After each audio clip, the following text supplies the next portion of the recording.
ইলিশ মাছ খাওয়া সেটা তো আমাদের মতো মধ্যবিত্ত মানুষদের ভাগ্যের ব্যাপার।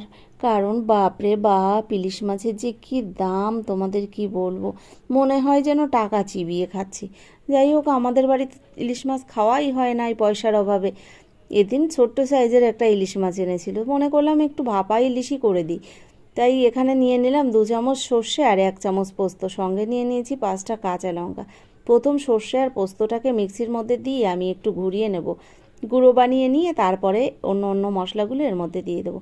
দেখো এখানে কিন্তু আমি মশলাটা গুঁড়ো করে নিয়েছি। দিয়ে দিলাম এর মধ্যে 5টা কাঁচা লঙ্কা, 2 চামচ পরিমাণে দিয়ে দিলাম টক দই। এবার এর সঙ্গে দিয়ে দিচ্ছি আমি পরিমাণ মতো হলুদ আর লবণ, সঙ্গে দিয়ে দেবো একটু জল।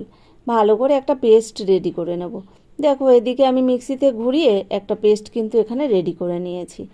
আর তোমরা দেখে বুঝতে পারছো মশলাটা কিন্তু রেডি হয়ে গেছে। এবার আমি সেই ছোট্ট সাইজ ইলিশ মাছটার ওপরে এই মশলাটা দিয়ে দিলাম। ভালো করে এবার হাত দিয়ে মেখে নেব মাছটা। সত্যি তোমরা তো বিভিন্নভাবেই ইলিশ মাছ রান্না করে থাকো, আমাদের বাড়িতে ইলিশ মাছ একদমই খাওয়া হয় না, ওর জন্য আমি ভালো রান্না করতেও পারি না। দিয়ে দিলাম এর মধ্যে 2 চামচ পরিমাণে সর্ষের তেল, আর তেলটা দেওয়ার পরে ভালো করে মেখে নিলাম। আমি ইলিশ মাছে খুব একটা তেল দিই না, কারণ ইলিশ মাছ তো এমনিই তেলের মাছ, তাই এখানে 2 চামচ তেল দিয়েছি। এবার দেখো এখানে একটা টিফিন কৌটা নিয়েছি, আর এই কৌটার মধ্যে এক এক করে মাছগুলো আমি সাজিয়ে দিচ্ছি। মাছগুলো দেওয়ার পরে ওপর দিয়ে একটু মশলাটা ভালো করে দিয়ে দিলাম। তারপর মিক্সির বাটিটা ধুয়ে একটু জল দিয়ে দেবো এর মধ্যে, নইলে একদম মাছটা কেন রান্না হওয়ার পরে শুকিয়ে গেল, তাই অল্প পরিমাণে জল দিয়ে দিলাম। দেখে তোমরা তো বুঝতে পারছো আমি কতটুকু জল দিয়েছি।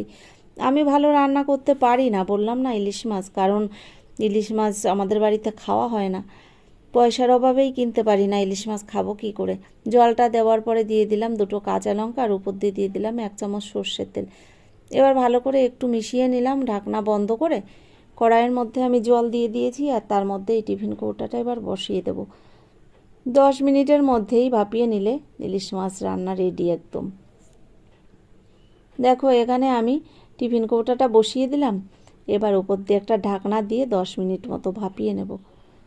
চলে এলাম আবার 10 মিনিট বাদে, তোমাদের এবার দেখাচ্ছি। দেখো যে জলটা ছিল, জলটা কিন্তু শুকিয়ে গেছে।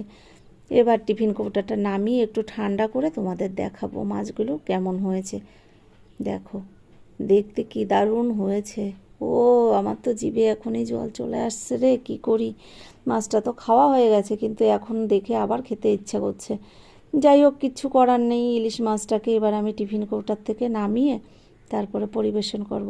তো তোমাদের কেমন লাগলো একটু জানাবে, কিন্তু যদি ভালো লাগে একটা লাইক করে দেবে। ধন্যবাদ।